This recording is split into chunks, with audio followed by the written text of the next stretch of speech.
Hey, James here.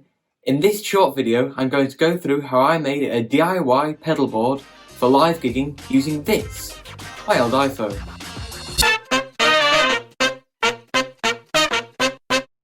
So what else have I got set up with this phone? Well, my audio is going through a first generation iRig HD that I got over 5 years ago. I moved to a Behringer UMC 202 HD interface last year, so this was sitting around mostly unused until I started building this rig. In this setup, I'm also making use of a MIDI foot controller. The one I'm using is a Harley Benton MP100 that I bought from Thomann. I'll get into how I make use of this foot switch later in the video. Both the iRig and the foot switch are running into a Sabrent USB hub that I bought from Amazon. The hub is plugged into an official camera connection kit. I would always recommend buying the Apple camera connection kit from Apple, as they are the only kits that I've found that actually work properly. The camera connection kit is plugged into my iPhone.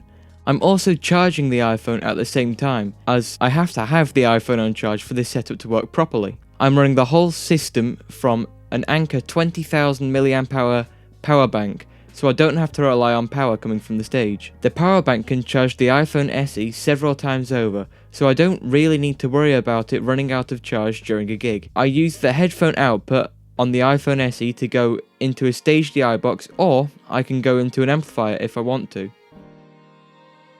So that's all the hardware I'm using, but what software am I using? For the majority of my tones, I'm using bias effects. The Harley Benton controller has inbuilt presets for bias, so I can use the bottom row of switches to change between presets, and use the top row for turning pedals on and off. I also have 2 user banks saved on bias effects, one for my bass guitar and one for my electric guitar. All of my acoustic guitar tones are controlled within GarageBand. Sadly, you can't use the MP100 in GarageBand, or at least I haven't found a way.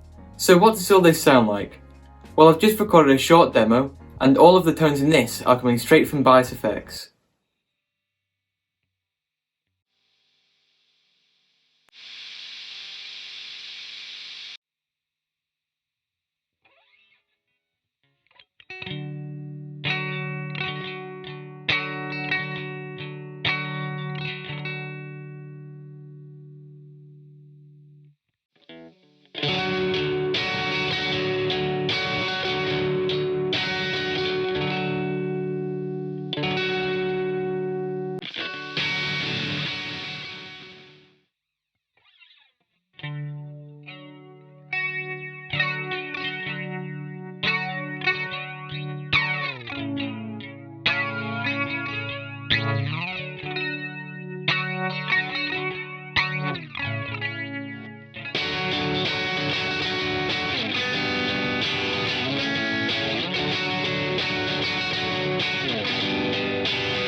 So how much did this all cost?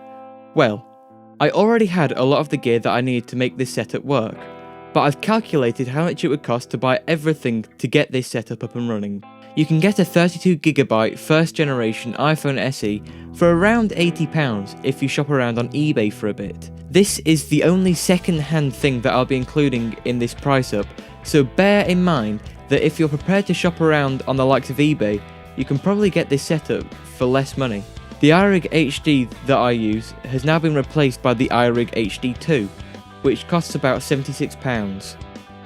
The Harley Benton MP100 costs £85 from Thomann, the USB hub costs £11 from Amazon, and the camera connection kit was £29. You have to use a high quality lightning cable, as cheaper, high resistance cables don't deliver enough power to the iPhone for the foot switch to operate properly. The anchor cable I have costs £7.50 from Amazon. All of this is mounted on a pedal board that I got from eBay for £16.60. It's definitely not the best quality pedal board, but it does the job and came with all of the Velcro and cable ties that I use. If you want to use a power bank alongside all that, like I did, it will cost anywhere from £17 to £30 depending on the brand and the features. So all added up, this is £322 and 10p, which might not seem cheap. However, the versatility that this setup has to offer is way more than any pre-made pedal board that I have found on the market. I have already used this pedal board in a live scenario and it worked fantastically for both bass guitar and electric guitar. And with that, we've come to the end of this video. What would you change about this setup? Let me know in the comments below. And thanks for watching.